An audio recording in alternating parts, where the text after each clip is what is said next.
Fala galera, no vídeo de hoje eu vou falar para vocês sobre notação algébrica no xadrez. Basicamente a notação vai ser utilizada para registrar as partidas, tá bom?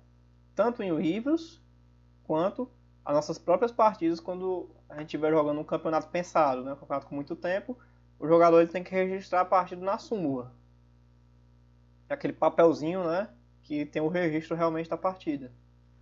Então é importante todo jogador conhecer a notação básica da partida do xadrez. E no caso a notação algébrica, a notação mais nova, que é reconhecida internacionalmente, tá bom? É importante também para você poder entender um livro, né? Você pegar um livro de xadrez e conseguir reproduzir a partida no seu tabuleiro. Porque eles não vão escrever por extenso a partida. Tipo, dama captura em D8. Não. Eles vão escrever usando a notação. Então vamos lá.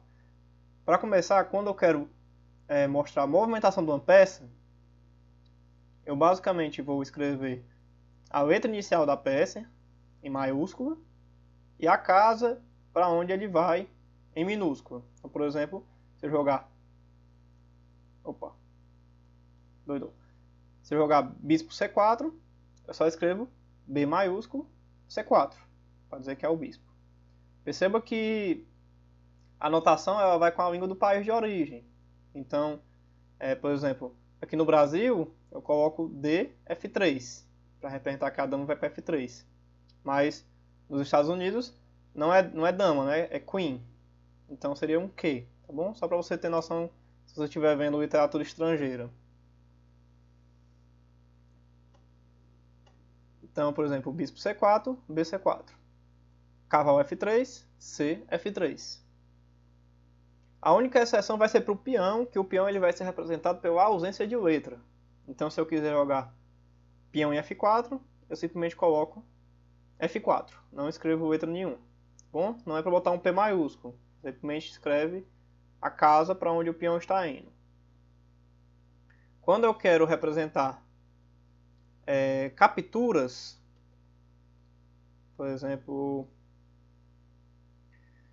bispo captura em F3, basta colocar um X depois da letra da peça. Então, BX, F3. E aqui, BX, F3. De novo. Tá bom?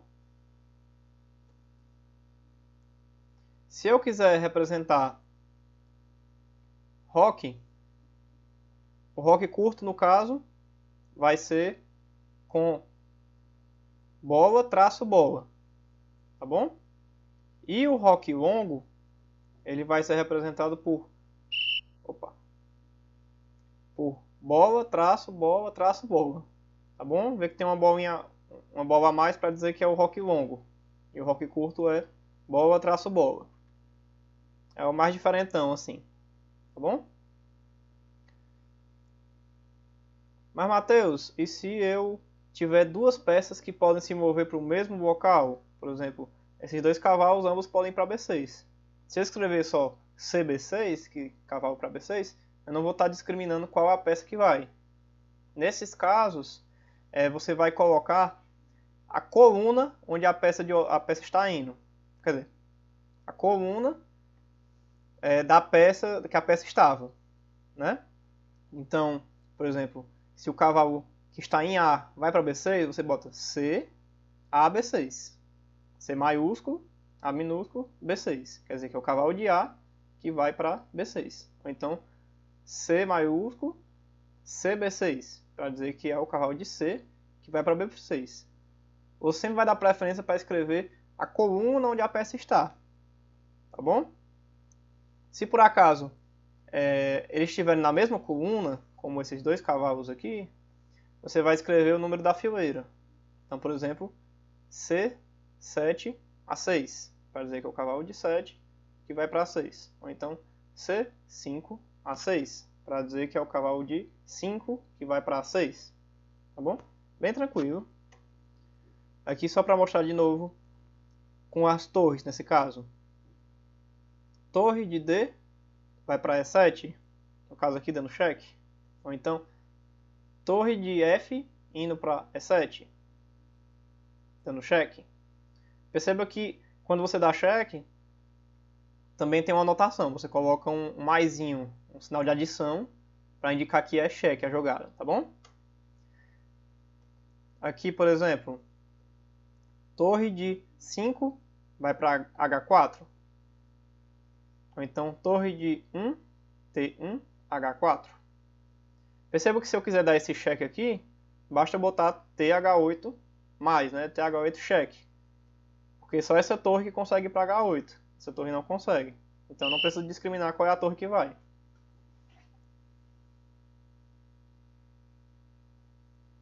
Como eu já tinha falado, se você quiser representar um cheque, você simplesmente coloca o maisinho no final da jogada. Então T, B7, mais. E quando eu quiser representar um checkmate, você simplesmente vai colocar o jogo da velha no final da jogada. Então aqui seria TA8, jogo da velha. Ou então, como os jovens falam, seria o hashtag, né? Hashtag. Para entender a partida, é basicamente isso. Existem algumas outras notações que são importantes você saber para entender livros, tá bom?